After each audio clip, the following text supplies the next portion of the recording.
সুন্দর হলেই প্রেম হয় না, যার সঙ্গে প্রেম হয় তাকেই সবচেয়ে সুন্দর লাগে। এই কথাটার মাঝে লুকিয়ে আছে ভালোবাসার আসল মানে। আমরা হয়তো প্রথম দেখায় কারো রূপে মুগ্ধ হই, কিন্তু সময়ের সাথে বুঝি সৌন্দর্য চিরস্থায়ী নয়, অনুভবটাই আসল। যার চোখে নিজের পৃথিবী খুঁজে পাই, যার পাশে থাকলে মনে শান্তি পাই, সেই মানুষটাই আমাদের কাছে সবচেয়ে সুন্দর হয়ে ওঠে।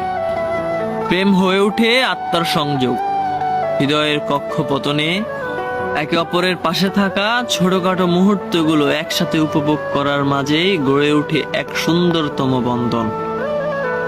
তাই শুধু বাহিরিক রূপ নয়, সত্যিকারের ভালোবাসা তখনই জন্ম নেয় যখন একজন মানুষকে তার সমস্ত ভাঙাচুরা, হাসি কান্না, আলো অন্ধকার সহ গ্রহণ করি। তখনই বুঝি সেই আমার পৃথিবীর সবচেয়ে সুন্দরতম মানুষ।